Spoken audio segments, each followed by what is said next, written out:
Hello, everybody. Welcome into the Fantasy Pros Dynasty Football Podcast. I'm Ryan Wormeli, joined as always by Scott Bogman and by Pat Fitzmaurice. Fellas, this is our last show of July. We are very nearly into August, which means we are very nearly into football season. We've still got some Dynasty conversations going on here throughout the rest of the offseason, though. Bogman, how are you feeling as, training camps are back? Again, we're now less than, essentially a week away from August. We're here, buddy. It's best shape of our life season now. Now we can overreact. Me either. But we can overreact to, how everybody looks coming in and a couple of highlight plays. And the fact, for your Ravens, I saw, I think it was yesterday morning, a tweet that went out that said, they just don't know what's wrong with Lamar Jackson. And he's missed a bunch of games since 2020 because of illness. And we just don't know. And it was kind of like a panicky situation I saw tweeted out, and then he showed up for practice that day. So it's high tension season, which I like, but it's here. We're ready to get rolling and ready to get to the preseason and ready to suss out some of these job and training camp battles. So it's going to be a lot of fun. My dog that I adopted last summer has had a litany of stomach-related issues in the year since I got him. And so the last time I was at the vet, we decided to just put him on this pill just every day. It's just this probiotic, better to have it than not. And he's been pretty good since then. I think Lamar needs a daily Flintstones vitamin. You send it to him? You send him the probiotic? Yeah, some kind of probiotic, some kind of vitamin to keep him out of the bathroom when he should be on the football field. Fitzy, like I just said to Bogman, we're a week away from August. I know, and seeing on my Twitter feed highlights from training camp always puts a pep in my step. It's always so fun. Whether, of course, we're elevating guys to Canton-level Hall of Famers for making a diving catch in a pad or in a practice while wearing shorts and no heavy pads. You see that catch Jalen Reagor had today, Fitz? Come on. And by the way, Lamar Jackson Worm, he gets sick more frequently than my wife and I did when our kids were toddlers and would bring home illnesses from daycare. Yeah. Pretty much every day. Yeah, they got to do something with that guy. Get him a live-in nurse or something, because he's just something about Nothing can top when he had to kind of waddle to the bathroom during the Monday Night Football game in Cleveland a couple of years ago, and it was caught on camera. Yeah, it's one of these days he'll figure it out. It's like the most freakish athlete in the NFL, and yet just gets sick. Everybody's got flaws, I guess. We are going to be talking today about some boomer bust players. We're going to run through 10 options, hitting every position with guys that are boomer bust, and you can kind of think of this as, to a degree, boomer bust this year, but also kind of from the dynasty perspective. If you think they're going to boom, maybe somebody you might want to trade for. If you think they're going to bust, maybe somebody that you might want to trade away if you roster them in Dynasty. A quick reminder for everyone that all of our 2024 consensus rankings and tiers can be found at fantasypros.com/rankings. You can also navigate from there to our staff Dynasty rankings on the site as well. And if you want a chance to win a signed Puka Nacua helmet for free, courtesy of our friends at pristineauction.com, all you need to do is head to fantasypros.com/contest, complete the form, and either download the Fantasy Pros Draft Wizard app, leave a review for the podcast, or follow us on X/Twitter, Instagram, or TikTok at Fantasy Pros on every platform. The more actions you complete, the more entries you receive. We will be announcing a winner right here on the YouTube channel. If you're watching on YouTube, be sure to subscribe and turn on those notifications so you can be alerted when new episodes are up and to claim your prize. Again, that's a Puka Nacua signed helmet for free. So that is an awesome one. Let's start off with the running backs, guys. And the first name we're going to throw out is Zamir White. This is somebody who, some of our analysts at Fantasy Pros are very high on for this year. I'm curious to kind of hear what you guys think from the dynasty perspective, given the somewhat lack of pedigree in his profile, the opportunity that is in front of him, though. I think he's a good name as somebody who we could be looking at maybe a little bit differently a few months from now, depending on how the season starts off. Fitz, I'll start with you. Zamir White, is he a boom or a bust type player for you right now? I am leaning towards skepticism with Zamir. I do like his playing style. He is a downhill runner who runs with some violence. I appreciate that. And he gave us a pretty good 4-game audition late last year, averaged 99.3 rushing yards a game in those 4 games, 100-yard games against the Chiefs and Broncos, even had a 5-catch game against the Colts, which is nice because normally pass catching is not really a big part of his repertoire. But, like, that's the thing. PPR is the norm in dynasty leagues, and I don't think you're going to get a lot of help from Zamir in the passing game with receptions. That's just not been his thing. His single season high in rushing attempts at Georgia was 160. So he does not really have an extensive track record as a heavy-duty back. Heck, he had never even had a 900-yard rushing season at Georgia. And I know there's not perceived to be a lot of competition in this backfield with Alexander Madison and then Dylan Laube, who was like a day 3 draft pick. But Madison used to be a perfectly serviceable change of pace back for the Vikings. I think everyone generally had favorable opinions of him when he was sort of the insurance policy for Dalvin Cook back in Minnesota. And then the games where Dalvin Cook was hurt, Madison usually performed pretty well. So I know he looked like he was sort of out of his depth as a lead back last year, but maybe he goes back to being a pretty capable change of pace guy. And Laube was like a very prolific pass catcher at the University of New Hampshire. Like, he could be the passing down back in this offense. So that would leave Zamir as sort of a limited early down thumper, which, you know, not a lot of ceiling there in a PPR league. So I like the skill sets. I just don't know if we're going to get like a big season from him, if the role is going to be what people are hoping it might be. Bogman, you know, Fitz is the low man on White in our staff dynasty rankings. Do you see him more as a boom or a bust player? And, you know, Fitz has him outside the top 100, whereas Debro and Erickson, for example, have him inside the top 75. Yeah, I am not anywhere close to even Fitz in terms of Zamir White's long-term ability. I do think this season, like Fitz mentioned, there's not a lot of competition for him. He had the big run at the end of last season, and also, you know, there's a quarterback competition in Vegas for the Raiders, and they may lean heavily on the run game. So I do see for this season him as a boost player. But in terms of his long-term production, I think Fitz said it very well. Not a long track record of taking a bunch of carries.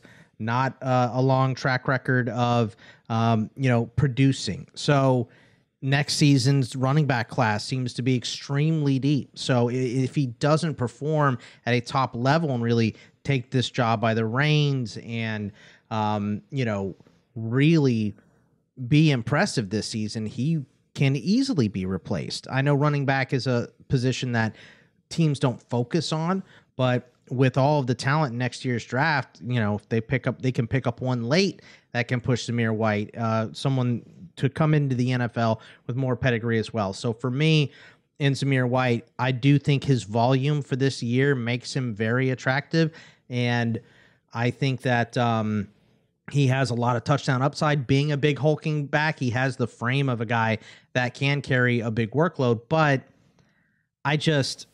I'm not really buying for long-term usage. He really has to earn it. I think there's too many things stacked against him, his lack of ability in the passing game so far. Not that he can't do it, we just haven't seen it. So I love these players because they're very much in the gray area, and it's hard to kind of suss out their long-term value. If I'm saying for this year I like him long-term, I'm probably a sell in terms of Zamir White.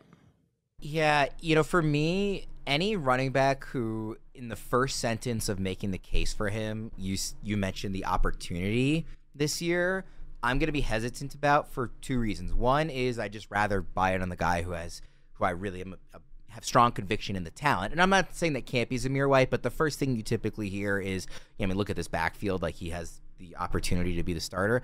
The other thing is we know, and we have talked about on the show, that the 2025 rookie class, as of right now, looks very strong at running back. So it's similar to like the Dameon Pierces of the world and the Tyler Algiers of the world in past years where, okay, later on draft pick, they got the opportunity. They looked good with it, But this team could easily go out and say on a day 2 pick, go out and draft Quinshon Judkins or Travion Henderson or Jonty or any of these, very strong running backs that are coming in next year. So that just makes me worried, long term. Fitz, you guys both kind of alluded to the ceiling with White. Let's say he does boom, like boom or bust. He's boom. Let's say we all agree like this was a boom season. What does that even look like? Because to me, I don't think that even a boom scenario is an RB1 year. I don't know. Maybe like if he does boom, I could see if the role is pretty substantial. I don't know if the Raiders score enough collectively as an offense to get him to 10 rushing touchdowns, but maybe in a really good year, he gets 8, 9, and maybe 1,100, possibly up to 1,200 rushing yards. I still think he maybe tops out at about 25 catches, but I think we'd all be happy with a 1,200-yard rushing season with like 8 or 9 touchdowns. Let's go to the next. Go ahead. I just think becoming a firm starting back over the other guys is a boom for him. I don't know that we'll necessarily be able to connect it to stats. You know what I mean? Like if these quarterbacks don't work out, then he may be facing a bunch of stacked boxes and stuff. So I think it's more about the trust the coaching staff shows in him than it is about potential numbers. But I do think a 1,200 rushing yard season plus a bunch of touchdowns would make him a very firm boom. Let's go to the next running back, who I think is a great example of a boomer bust type player, both in redraft and really in dynasty, and that's Javonte Williams. This is somebody who was a first-round pick in rookie drafts the year he came out. It's somebody I know Fitz was very high on as a prospect. I mean, a couple years ago in our work startup league, this is before the injury, I think I took him in the 3rd round of a Superflex startup. I mean, there was very legitimate hype for the type of running back he was, and he has not looked the same since the injury. Having said that, I don't know that we should have expected him to look the same last year because of how bad the injury was. It was similar to J.K. Dobbins a couple years ago, where it wasn't just one thing in the knee. It was like a very devastating knee injury. He's now another year removed from that. There was talk this offseason about how he might not even make the team, I think was one of the rumors. And now early in training camp, he looks like the RB1. I mean, it remains to be seen what's going to actually happen, but we know what Sean Payton likes to do with running backs. We know what the talent was pre-injury. We also know it's a crowded backfield. So I'm really curious to see what happens with Javonte this year. And Bogman, I'll start with you. Do you see him more as a boom, a guy you want to buy, or more of a bust, a guy you want to sell? I think if I'm looking in terms of boom or bust and buy or sell, I think right now I would have to say sell for Javonte. Even though I do like him, I believe in him, I still have him ranked, I believe, a little bit higher than ECR. I have him at 20. I think, Pat, you have him at 21, and his ECR is 24 for Dynasty. So we're all a little bit higher on Javonte, but there's a lot of questions with him going into this season. As you mentioned, Worm, and you can just see it in some of the PFF numbers like yards after contact, 3.42 in 2021, 2.71 last season. Missed tackles forced, 63 in 2021 before the knee injury on 221 carries, or 203 carries. 217 carries last season, only 34, almost halved. So he definitely didn't have last season the same wiggle, the same movement, the same ability to stretch out a play and produce a couple more yards on every play that we had seen before, which is why we had all these questions coming in, which is why Jaleel McLaughlin was getting a big bump. They drafted Audric Estime, who's a bigger running back, to kind of cram into this backfield as well. And now it looks muddy and weird. So I think if the question is, am I buying Javonte right now? I would probably say no. I think the deck is stacked against him a little bit more than it is for him. But on the other hand, he's a guy that I like. I think he fits Sean Payton perfectly. And if he gets back to that health, then we're going to see a pretty good running back. But where does that push him? Does that make him better than an RB2? At any point? I don't think so. We already have him there. So for me, I'm not buying him at the price I think he's going to max out at. So he would probably be a sell for me. What do you make of Javonte Fitz? I know you've been a fan in the past. Yeah, and it's funny, when that report came out that maybe he was a cut candidate, I immediately received a trade offer on a team where I have Javonte Williams, where I was being lowballed pretty badly. I politely declined because I am still optimistic, and I think I'm actually buying the dip. If you can, first of all, I don't buy that they are going to cut a guy who's going into the final year of his rookie deal and was just coming off ACL surgery. Now he's more than a year removed from the ACL surgery. So let's give this guy another chance. If the Broncos do cut him, then it probably means he's toast and we should move on. Although I wouldn't be surprised if Dallas picked him up the next day. But I think a lot of people are terrified by the backfield in Denver and the way it looks with Audric Estime, Jaleel McLaughlin, Samaje Perine, all these guys sort of muddying the waters, and then Sean Payton's history of committee back usage. But Sean Payton's offenses have always utilized running backs very heavily in the passing game. The Broncos had a league-high 153 running back targets last year. Javonte had 47 catches. Here's a fun stat J.J. Zachariason dropped on his podcast the other day. Since 2011, Sean Payton teams account for 8 of the 20 highest running back target shares. 8 of 20 over the last 13 years. So now enter Bo Nix, who was a check down machine in college. There are going to be a lot of running back receptions to go around. I think Javonte, if indeed he has a prominent role in this backfield, I think he will. I think he's going to catch a lot of passes. And man, if this dude can get back to the kind of guy he was early in his career and the powerful running style he used to have, it was fun to watch this guy run. And I'm still holding out hope that this 24-year-old can bounce back now that this knee injury is well in the rearview mirror. I was just about to say, he's only 24. It's not like he's into his late 20s or anything like that. I consider him to be a real toss-up with this question. So truthfully, it's more of like a hold as opposed to a buy or sell. I agree with that, Warren, because, I think, as I would say, I probably wouldn't be buying on him at his current cost. I also feel that most offers you're going to get, like what Fitz saw, are going to be low ball offers. So I think holding pattern is probably the best strategy. Diamond hands, as I would say, if you're buying GameStop, right? So, if I had to pick one or the other, I think I would lean Boom, but I think the correct answer is that hold. For sure. But he's somebody who I could see a year from now, his value has been totally nuked, and it's clear he's never getting back to pre-injury. He'll then be 25 going into next year. It's still a crowded backfield. Like, I could see that outcome. I could also see the outcome where a year from now he's a low-end RB1 in Dynasty again, like as a 25-year-old who is in, this offense that really suits his style. So I'm really, really very fascinated to see what his season looks like. And yeah, I think it's a true boom or bust player. Let's go to the last running back here, Tony Pollard. Bogman, what do you make of Pollard as a boom or bust player?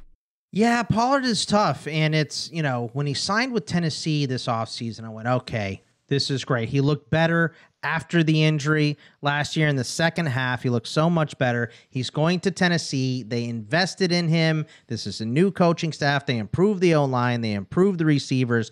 Everything is looking up for Tony Pollard. And my thought process was, well, they spent the money on him. Tyjae Spears is the guy that they get coming in.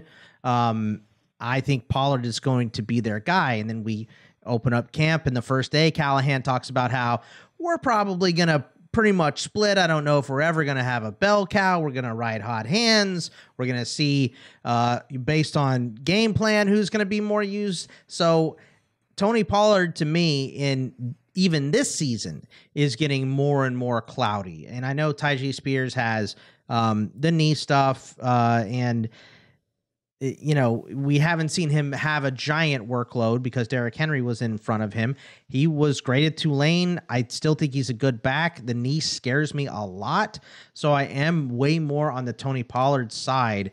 So if I had to say boom or bust, I'm still a Tony Pollard fan. I'm still going to say boom because I think this offense is so much improved from what it was last season. We saw Joe Mixon have a lot of success in an offense in this style. So I do think Pollard leads, but it is shakier ground every single day. And I'm stepping further away from my investment in Tony Pollard the more we hear them talk about this backfield. So do I still think he can boom? Yes. Am I betting on it anymore? No, because it just doesn't sound good in the way that they're looking to use this backfield. I find myself surprised with how much Pollard I've been getting in mocks, and like that includes Dynasty. I think if you are a team that's trying to compete right now, I'm willing to buy in on he wasn't really healthy until the second half of last season. I mean, a year ago, he was everybody's favorite second-round pick. I mean, he was Debro's #1 overall running back. Like, he was somebody that there was a ton of excitement for. It didn't work out. I don't think he was fully healthy until, I think, in his words, week 11. I like that the Titans, they did attempt to address offensive line in the draft, and they brought in, the greatest offensive line coach in the sport. Like, I think that matters. And I think even if it is a timeshare in this backfield, we've seen what Pollard can do in a shared backfield before in terms of efficiency. He's 27, so that's why I say, if I'm a rebuilding team, I'm selling him. But I think this could be a good bounce back year for him. And I'm not like aggressively going after him, but I think he's maybe falling a little farther than I'm comfortable with letting him slip. And I find myself getting him in more places than I expected to. Fitz, what do you think? Yeah, we just need to recalibrate expectations, I think, because expectations for Tony Pollard have sort of yo-yoed a little bit the last couple of years. He was this really nice complementary back to Ezekiel Elliott in Dallas, and then expectations were through the roof last year when he was going to hopefully be transitioning this high efficiency he'd always given us in Dallas into a lead role.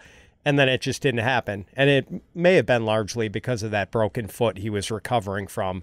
So now I think we have to go back to looking at him as a committee back because, as Boggs mentioned, Brian Callahan is telling us flat out he is going to be a committee back this year, and it's going to be a total timeshare with Tyjae Spears. And Callahan was talking about how with their skill sets, they really can be used interchangeably. And I think we had talked about that on this show. Like, they both have passing down skill sets. They both could be early round guys or early down guys. So the thing is, Pollard is 27. And if we're only getting like 2 or 3 more years, optimistically, of peak production from a committee back, what is that worth? Probably not that much in Dynasty is the thing. So I think we kind of need to lower expectations and lower the price on Tony Pollard and maybe make it less about anticipating a bounce back and more about, what does that window of value look like over the next 2 or 3 years? And maybe there's not as much value as we hoped there would be. I think a good way to frame it for me personally is I think he's a little undervalued where he's going, but I don't know that necessarily makes him a boom candidate. Like, I don't think that huge leap up, he was way undervalued is coming. I just think, yeah, he's going a little later than I think he should be, but it's not like he's going 10 rounds later than he should be, right? Like, I do think there's kind of a limit to the ceiling given the age and the committee backfield. I lowered him, and I'm still higher than ECR, and Fitz is still lower than ECR. So, but I do think that in a season like this, where it is gray, it's questionable, it's a new team, is he completely healthy? He's a little bit older. Let's see how it goes before I'm buying. You know what I mean? So, it's a tough time to say that because he could move up further, but I just can't. I can't pay the price, I think, in a trade. Draft, absolutely. I think he's falling to where he's very affordable, but I don't know that trading for him right now would be a great idea. I think it's notable that 2 of the 3 running back names are guys that were coming off of pretty significant injuries like last offseason.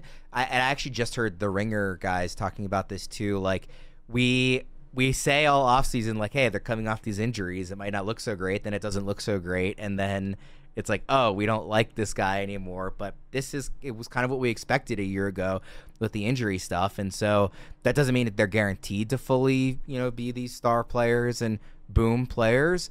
But I always want to try and think about what I thought about these guys a year ago and not just overreact to an outcome that we kind of expected to happen. So I just think it's worth keeping that in mind as you evaluate, particularly guys coming off injuries like that. By now, most of you have probably heard of Reality Sports Online, the powerful fantasy sports platform where owners get to build and manage their fantasy team like an NFL general manager. But the question is, have you tried it?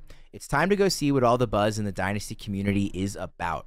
Free agency, multi-year contracts, a rookie draft, multi-team trades, franchise tags, contract extensions, first-round rookie options, automated contract and salary cap functionality, and much, much more. Think it sounds complicated? It's not. The best thing about Reality Sports Online Fantasy Front Office is that it doesn't take any more time than a standard league. It just requires more strategy. Think you're among the fantasy elite? Well, this is the platform to test your mettle. Still not sure? You can test out your general manager skills for free in a mock free agency auction. If you like what you see, use promo code FANTASYPROS to receive a 10% discount on your team or league today. That's promo code FANTASYPROS to receive a 10% discount on your team or league today.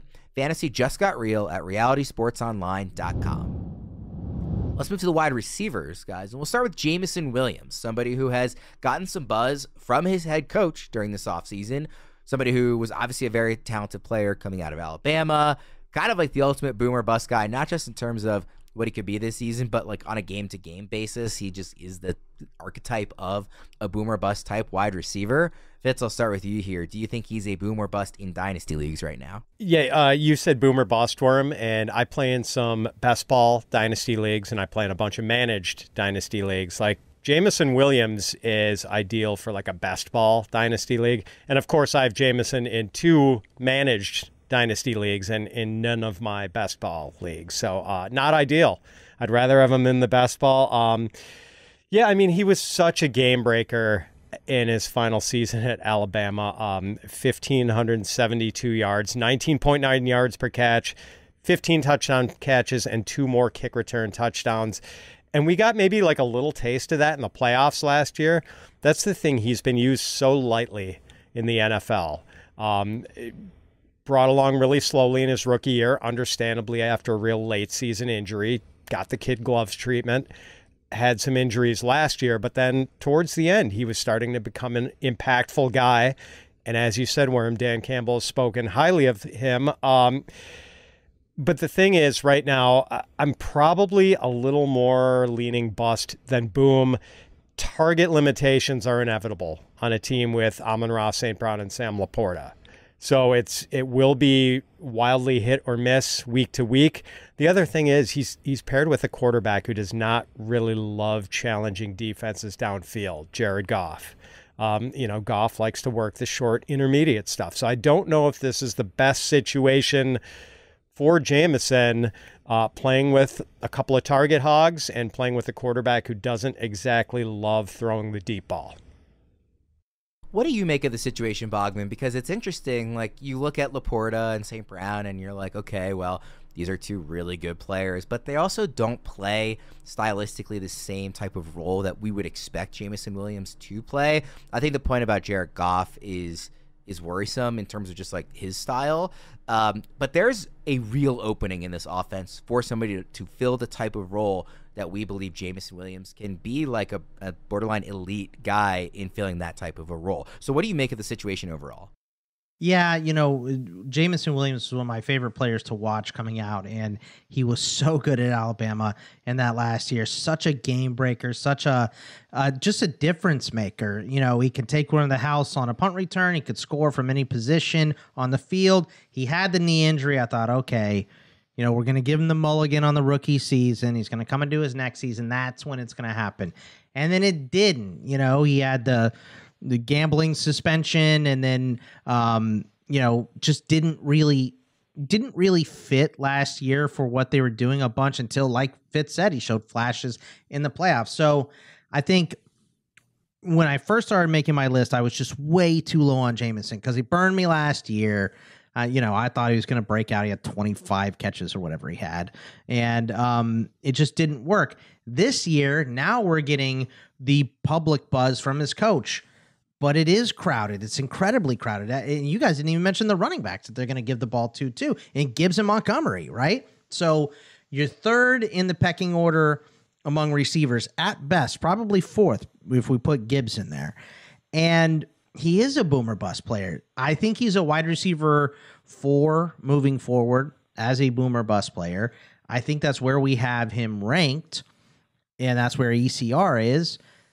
And so I'm kind of a hold on him like we were before. And I guess the upside would say I'm still, if I have to pick trade away or trade for, I think the outlook for him is so low at this point that he's a trade for.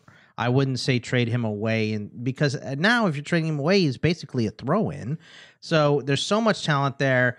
There's so much meat on the bone for him to be a better player that I think I would still have to buy because he's young, he's in a good offense, and he came in the NFL super talented. Maybe a lot of that went away with the knee injury, but maybe he's working back towards it. So for me, I'm going to rely on him getting better and being used more in the system this year and improving his overall status for his next contract, where he could be a bigger player because Amon-Ra, Laporta, the running backs here, that's really going to be the cornerstone of the Lions for a long time. And I think Jameson, as long as he's with them, is going to be a boomer bust player. Ultimately, Fitz, buying or selling? Selling. I think you can still sell him because I think people will buy into the offseason comments, from the coaching staff and just the pedigree and he was injured when he came into the league and there's an opening and all that stuff. So I think you probably could sell him for something of value. So if you're not buying him as a boom, I think that makes sense to kind of clarify him more in that way. Let's go to a much older wide receiver, Stefon Diggs. What do you make of him, Bogman, as a boom or bust? Yeah, I mean, this is a tough season for Stefon Diggs, right? Because the end of last season was so bad. He is over 30 now, which is considered over the hill in the NFL. And you go to a team that has Nico Collins, who was so good, Tank Dell coming back, who was so unbelievably impressive, right? But I just think that Stefon Diggs is super underrated at this point. This guy has had 1,000 yards for 6 seasons in a row. He's had 150 targets and over 100 catches for 4 seasons in a row, 5 of his last 6 seasons. So I understand the trepidation of this guy moving. He kind of has an attitude problem. He's getting a little bit older. But right now, his ECR is as the last wide receiver 3, wide receiver 36. I have him closer to the middle of a wide receiver 3. So I'm accounting for the fact that he is going to decline going to Houston, and he's going to age himself out quicker than a lot of the other guys. But he's still extremely talented. This is still a pass-heavy offense. I really like Diggs' value now because I think the market sees him as low and dropping. I don't think he's low. I don't think he's viewed as a guy that's low and has the potential to get better. So for me, I'm a buy on Diggs because I think the price is going to be fairly low. I'm not overpaying, but I'm shifting against the market. The market is viewing him low and pushing him down. That is when it's time to buy a player. So I think I'm going to be buying on Diggs, having success with a good quarterback. He may not be the number 1 anymore, but he's still a guy that could get, let's knock it down to 115 targets and 70 catches and 1,000 yards instead of well over 1,000 yards. That's still a pretty good wide receiver 3 moving forward. So I'm going to buy on Diggs moving to a different location and just people seeing him as kind of being the odd man out here, because I don't see that at all. I do think this is going to sound weird given what the second half of last season looked like. I do think Diggs is the type of receiver that I generally expect to age pretty gracefully. He has been a supreme athlete, obviously, and that's helped him. He was a top 10 overall recruit coming out of high school, but he is such a good route runner, and I tend to really love how those guys are able to age and maybe not be the superstars they once were, but still fantasy relevant as they get older, more so than guys who are purely reliant on, size and speed and all that. So I am somewhat bullish on Diggs, even though he's older, there are obviously question marks with like what this trio of wide receivers are going to look like in terms of target share in Houston. Again, there are the question marks from how he ended last season. Fitz, with Stefon Diggs, would you consider him more of a boom or a bust right now?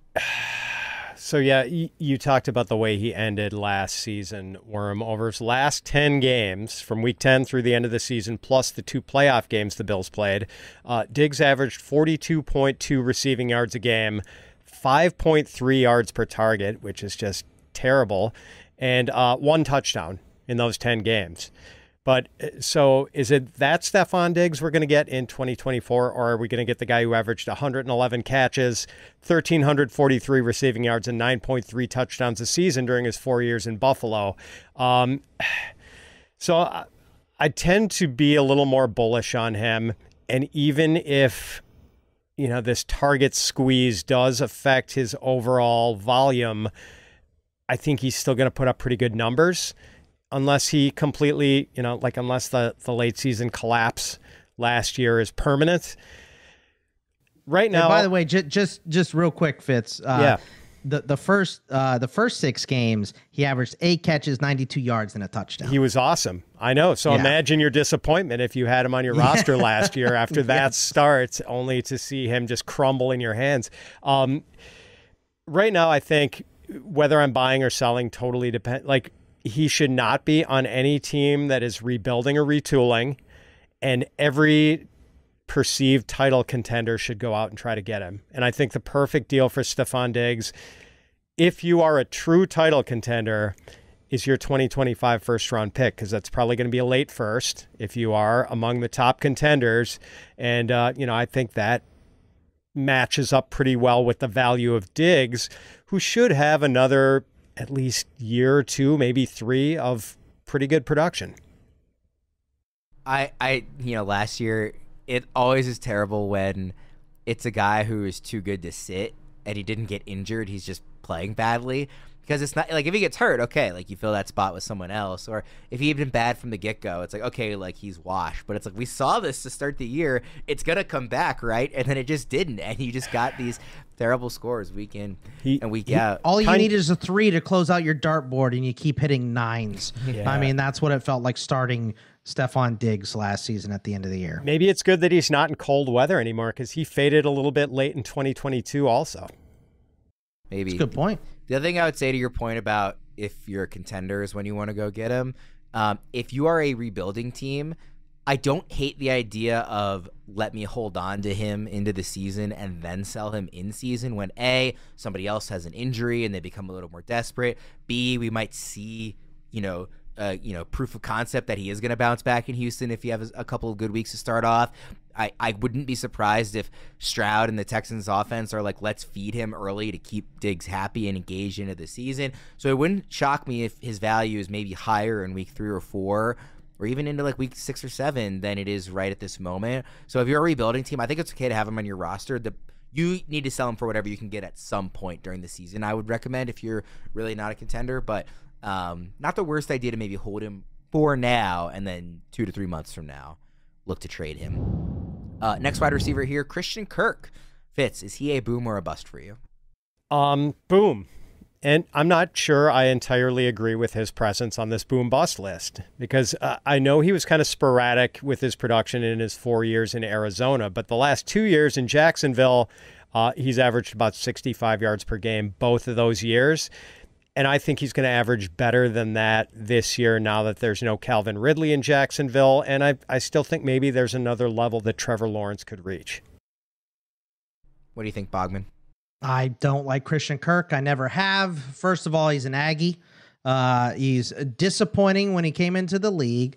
And you're right, Calvin Ridley's gone, but they drafted Brian Thomas. So he was hurt last year. He's had 1,000-yard season. He's not a touchdown threat. I don't understand why we all still love Kirk. It's because dynasty leagues are PPR, and he could be a PPR monster, right? He has that ability. I think he reminds us a lot of guys that have dominated from that spot. But 84 catches in 2022 was the most he's had, 57 in 12 games last year. I don't know. I just think that every year this guy is perennially overranked. And We want him to be a number one, and he's a nice number two. He's a really good number three wide receiver. I don't know. I just don't see the hype. If I'm picking one guy in Jacksonville, it's Brian Thomas to break out. He's younger. He's faster. I don't know that he's going to have the amount of receptions. They're different players, and they fit well together. But if Trevor Lawrence is going to break out, he's going to have to sling that rock a little bit deeper, and I think Brian Thomas is going to be the guy. So for me, I am not on the Christian Kirk train. I know Debro is. I know Fitz and I have fought about him a little bit on the Discord chats at 5 p.m. Eastern every Tuesday as well. So we're going to disagree on Christian Kirk. I think he's just I don't think everybody sees him like Fitz does, but I think a lot of people do. And he's a guy that I just don't understand. Yeah, Fitz, what's your ideal scenario for having Kirk? Is it wide receiver 3 on a contending team? Is it a different scenario? What's your kind of if you're going to have him and you're buying him, what situation do you want him to be stepping into? Simply put, I think he's a wide receiver 3 with wide receiver 2 upside. I mean, I get it if Boggs, if anyone thinks there's maybe a wide receiver 1 ceiling, I disagree. But I do think, in a good year, Kirk could maybe crack the top 20 if the touchdown luck is running hot. And, I think he's going to have another 1,000-yard season in Jacksonville. And Evan Ingram is still there too, though. And he had the most receptions among tight ends last season. So there are mouths to feed in Jacksonville too. So yeah, I don't know. I could see it. I see it's just a little different. I see him as a flex option with wide receiver 3 upside. So it's we're talking about narrow margins here that we're, quote unquote arguing.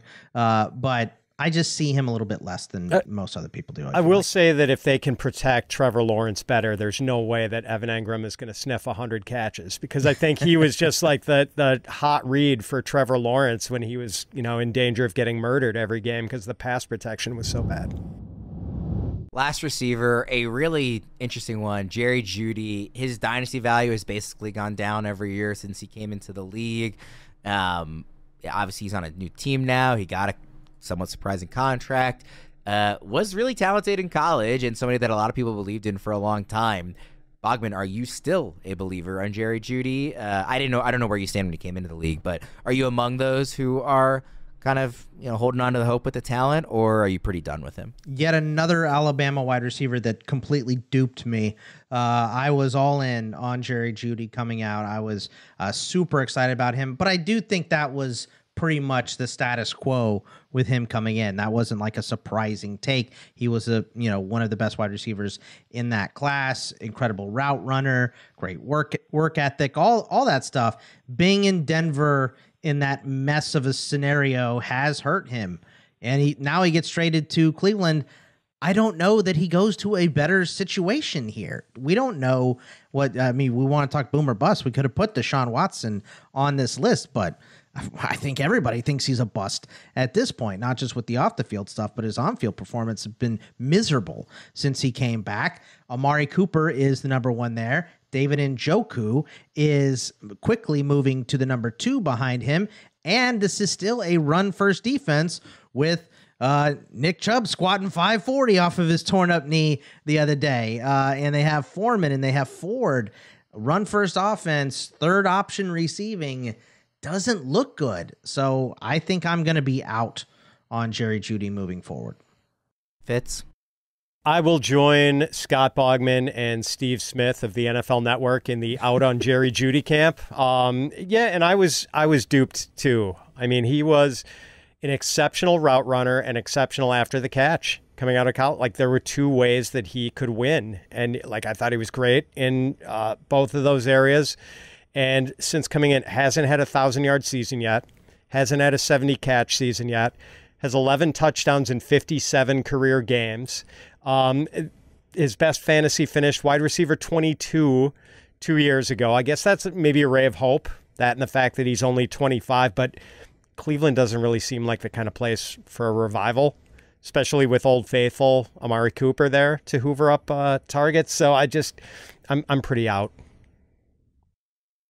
So I guess maybe the better question then isn't, is he a boom or bust? Because I think we're all kind of in agreement that he fits on the bust side.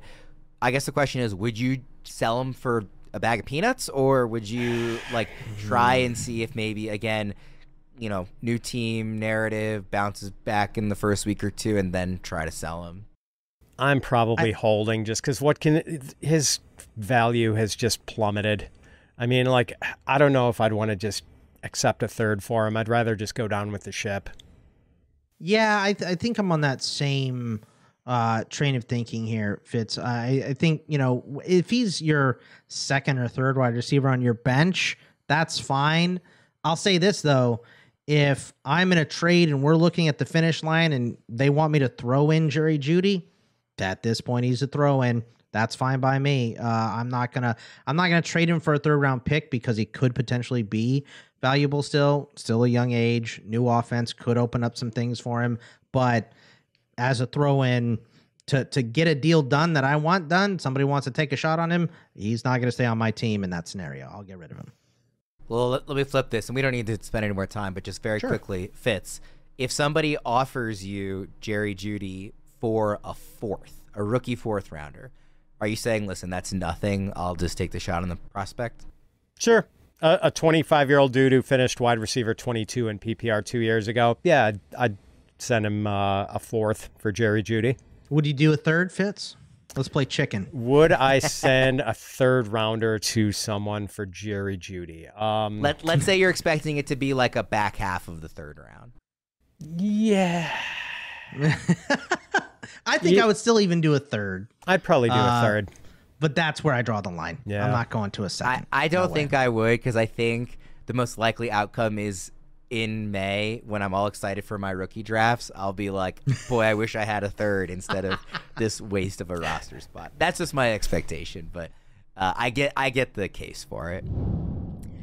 Quick note about our draft assistant. Remember when you first started playing fantasy football? It was fun, right? Now your draft can feel like you're studying for a math test. This year, reclaim that same enjoyment with the draft assistant. Draft assistant simplifies the entire draft process, making it the easy way to dominate your fantasy draft. It connects to your draft, keeps track of everything going on, and tells you who the best pick is when you're on the clock. All you have to do to focus on the excitement of making the perfect pick. So this season, work less and win more with Draft Assistant. All right, let's get into a couple of quarterbacks here. We'll start with Will Levis. This is a really fascinating one to me because I was not the biggest fan of Levis, coming into that draft process. He was nowhere near my top quarterback in the class like he was for some people. Don't like that mayo in the coffee, Worm? No, I don't like coffee, so let alone putting mayo in it. But I have to admit, I think the situation around him has improved pretty dramatically this offseason. I mean, obviously, DeAndre Hopkins is still there. They added Calvin Ridley. They added Tony Pollard. They added to the offensive line. We already referenced it earlier with Pollard, but they added a great offensive line coach. And he will get the opportunity this year. Now, again, the pure talent, I have never been the biggest Levis fan, but the situation, I think, is much better than I expected it to be as of a year ago. And the opportunity is present. So I could see a scenario where he's a pretty valuable piece, particularly in Superflex, which most dynasty formats are. Fitz, I'm curious if you agree. I think so too. And, the price for him would probably be like a first rounder in Superflex. The thing is, as tentatively optimistic about Will Levis as I am, I don't know if I needed a second quarterback in Superflex and someone was dangling Will Levis for my first plus change in 2025, I don't know if I could do it. I mean, he had 4 touchdown passes in his first NFL starts, then 4 touchdown passes over his next 8 games of the season.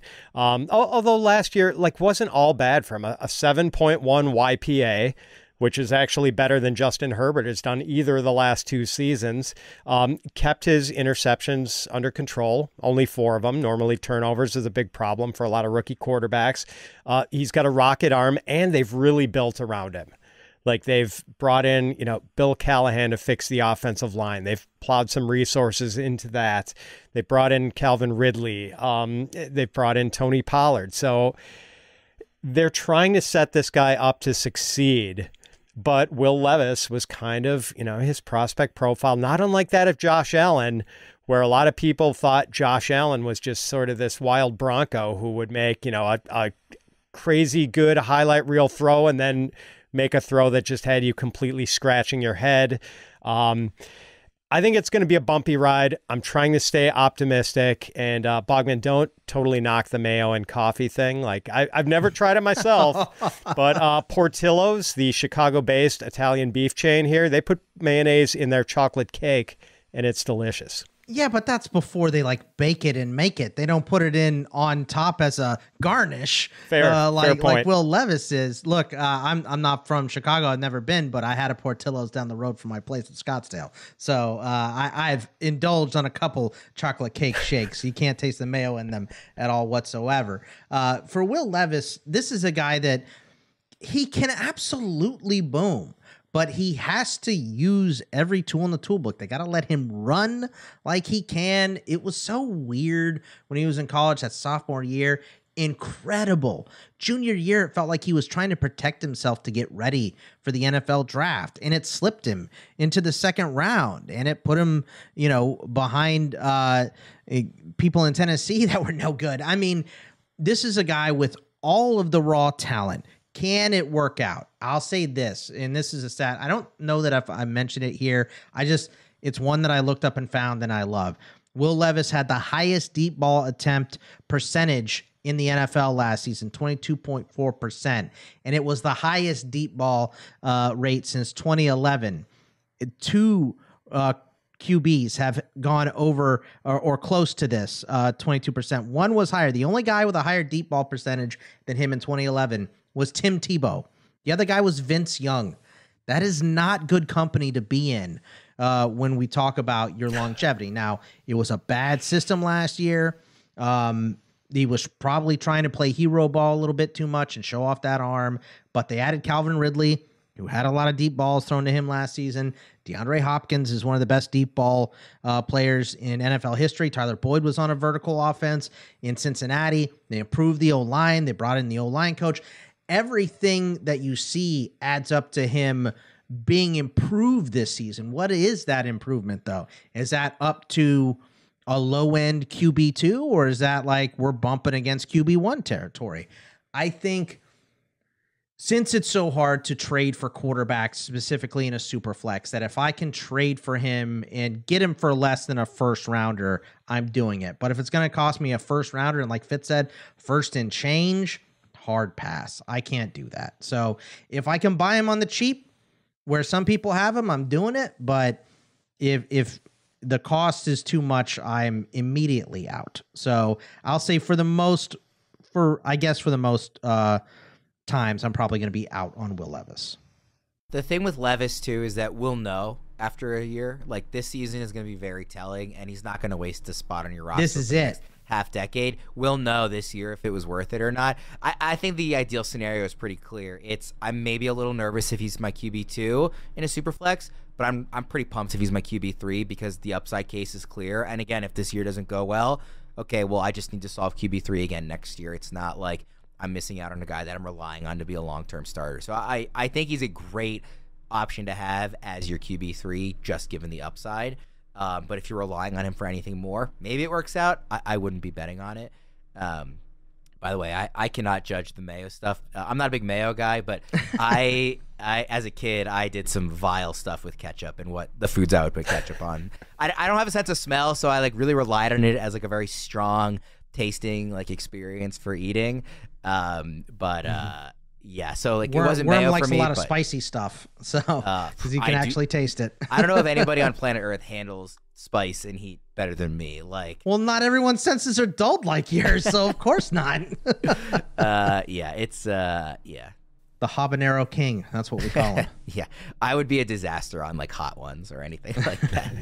All right, next quarterback is Justin Fields. Again, a very clear boom or bust type of person at this point. And similar to Will Levis, kind of now or never, right, dude? You're not going to get another shot at this one. You're in an offense with theoretically an offensive coordinator that could really utilize your skill set. There's a starting quarterback who theoretically you should be able to surpass based on your talent. You've now been in the league a few years. You should have, the game should be slowing down for you. And you're a super talented athlete. So, again, now or never for Justin Fields. The upside case is a QB1 in fantasy. Just the legs alone will, as long as he's in the league, that upside case is there because of the legs and what value that brings. But he could be somebody that is just never going to start again if it doesn't happen this year. Bogman, Justin Fields, as a Steelers guy, are you in or out as a boom or a bust? Yeah, I'm in on Justin Fields, and it's 50% my belief in Justin Fields and 50% my disrespect for Russell Wilson at this point in his career. I think he's completely washed. I think the reason a lot of those Denver guys got so many receptions are because he had the most passes behind the line in NFL history last season. He can't throw the ball downfield. And when you look at Arthur Smith's offense, which I don't like and has been very well documented here, I'm not a fan of Arthur Smith's offense, but who was the quarterback that he was able to push into the Pro Bowl? Ryan Tannehill. What was Ryan Tannehill? A supreme athlete that played wide receiver starting at Texas A&M, finished as a QB, came in the NFL super raw. I think more raw than what Fields came in. Obviously you have A.J. Brown, you have Derrick Henry, you have good weapons around him. The Steelers don't have that, but they do have a much improved offensive line, a solid run game, a good defense, and Pickens, who's a great deep ball option. So, Justin Fields was awful last season, and he still averaged as many points as Patrick Mahomes on a per game basis when he was out there. It came in spurts of a bunch of games under 15 points and a couple games over 30 points, right? So he's a roller coaster for sure, but I have no faith in Russell Wilson at all. We've seen Arthur Smith construct a really good offense with a quarterback archetype like Justin Fields. So I think the sky is the limit for him still. But as you said, Worm, if he does not boom, he is a bust, and I don't think he gets many more chances. So I think this is it. This year, probably the last 8 to 10 weeks of the season that's his audition to make it in the NFL, and that's it. So he is very risky, but I would buy right now because I think he's a low-end QB2 for this season with a way higher ceiling, and he's being ranked as a QB3 because he's not starting, which is fair, but I have no faith in Russell Wilson at all. Fitz, what do you think? A couple of weeks ago, I bought Justin Fields for a 2025 second and a 2026 second, and I was pretty delighted with that price. Boggs, you mentioned Ryan Tannehill. Boy, if Arthur Smith could teach, Tannehill was always so good at play action in Tennessee under Arthur Smith. If Fields learned that little wrinkle, that could be fun, because Fields actually used to throw a real pretty deep ball to Chris Olave at Ohio State. I think Fields is pretty talented. He's always going to be a better fantasy quarterback than real life quarterback, but I think he can be a decent real life quarterback too. He's got a strong arm. He can be an accurate passer. He threw some nice passes to DJ Moore last season. He was the QB6 in fantasy points per game in 2022. Last year dropped to QB11, tied with Patrick Mahomes. Terrific runner. That's where he makes his hay in fantasy football. So I'm really optimistic about him in fantasy and cautiously optimistic about him being good enough to hold down a starting job in the NFL. There's no question he's going to get another chance. The one thing he has to fix, and this is the one thing that could derail his career, he is a sack magnet. 38 career starts, 135 career sacks. He's got to fix that. He's not going to drop back enough to get sacked that many times this year. It's going to drop back, hand off, drop back RPO, drop back, hand off. So let's get a lot of running from him this year, hopefully. My thoughts on Justin Fields can basically be summed up as I was not happy to see him join the AFC North. I wish he had gone to another division. I think the talent is very legitimate, and I'm worried that he taps into it, with better coaching in Pittsburgh. We got one tight end for you. It's harder to kind of pick tight ends as boom or bust. I think David Njoku is a good option, though, for this conversation. Fitz, do you see Njoku, who finished really strong last year, but that was with a quarterback who loves throwing to tight ends, who is not there anymore? Do you see him as more of a boom or more of a bust player? I think more of a bust because we're giving him a lot of credit for that tight end 6 season last year when he was actually tight end 10 through 12 weeks of the season, averaging 10.2 PPR fantasy points per game. Then Joe Flacco takes over as the starter in week 13. From that point on to the end of the regular season, Njoku was the tight end 3, averaging 18.2 fantasy points per game, the best fantasy stretch of his career, or, real life football stretch of his career. And Njoku is now going into his 8th NFL season, and yet he just turned 28 earlier this month. So came into the league really young, but now, how many more peak years of production does he have? And can he do it with Deshaun Watson? We haven't seen him be like a reliable week in, week out guy you want in your starting lineup while playing with Deshaun Watson. And is Deshaun Watson shoulder shot?